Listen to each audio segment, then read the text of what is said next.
what I'm talking about. Wait! Okay, now, from the beginning. Hit it, boys.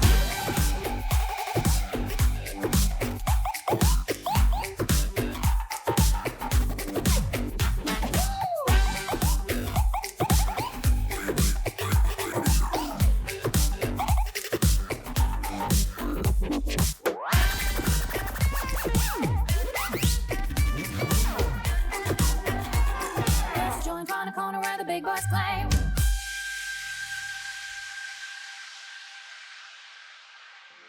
Hello, I'm Michael Cesario from FJM, and I've had the great pleasure of being able to design for some of the greatest corps in the world.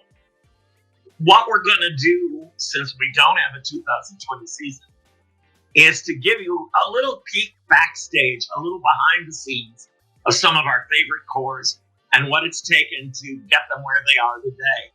We have a bunch of old photographs and a few old drawings that I thought you might be interested in, since they're not normally seen by the general public. Today, I think, why not do the Phantom Regiment? This is a corps that I've been involved with since 1987. Actually, a little bit before that, but in terms of designing the uniforms, 87 is the first time we go to that trademark all-white look. It actually had plenty of black in it, but nobody notices. And it has had different marks of black before and since, including all black for their 96 championships. Let's take a look at the Phantom Regiment. They have such amazing people. Dr. Dan Richardson, John Brizaldi, Jim Moran, the great arranger, Marty Hurley, Jeff Prospery, Sandy and Greg Gilbo did so many fine things for the kids. And of course, one of the great directors, A.C. Angel, Ron Schultz. I've gotten to work with all of them. In fact, it was especially fun because that's worked with my brother Greg and Randy Brownlee. So it's been a large collaborative group. And the great program coordinator, Dan Farrell, has always been able to wrangle them in some way or another. So Tony Hall always had something interesting to do or say whenever he was involved in the regiment. But first, let's go to some earlier looks. The black and white changed, as you can see, and came back and showed up and went away, showed up and went away. Always because that landed up being, along with the helmet and the chevron, exactly what we expected and wanted from our Phantom Regiment. Most of us call them just regiment, and you can see why. No matter what, there's a chevron hidden in that uniform. And I've had a good time finding a way to update their look without necessarily throwing out the big bathroom. I mentioned Tony Hall because back in 93, he had a great idea. The regiment is almost always thought of as a corps that has a great deal of strength. And while they're very, very emotional, oftentimes we can't read that emotion. He said, if only I could get that helmet off. And we said, why don't you just take the helmet off?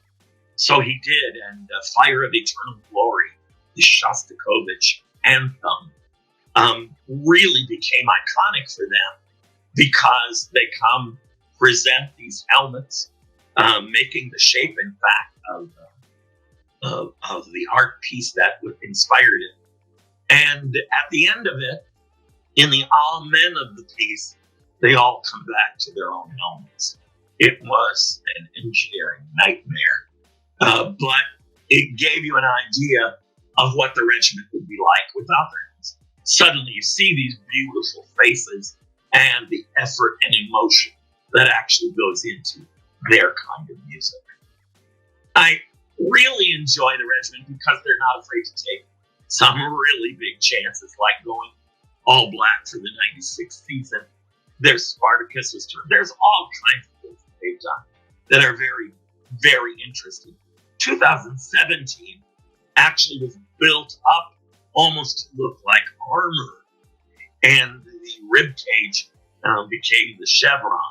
In 2018, used this wonderful hood. The image was almost completely a winged idea, which we've used previously. The Black Swans had kind of that same winged flavor.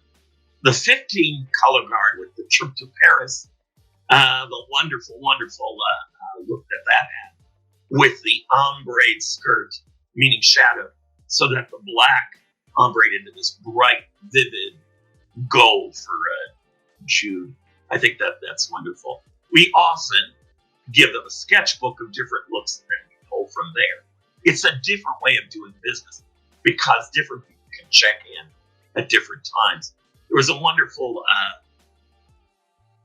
wonderful look for the show that had the tales based on Grimm Brothers, and that had a wonderful look. There's a little color sketch of that. There's a beautiful uniform for Juliet, and for that look, we had this deep, deep, deep burgundy velvet with just enough gold and cream to make sure that you saw that period flavor. The next year, with the Turandot show, it was a completely different kind of period flavor with these red Chinese warrior look that were ripped off when she finally gave in to his Vichero, the Nessendorma.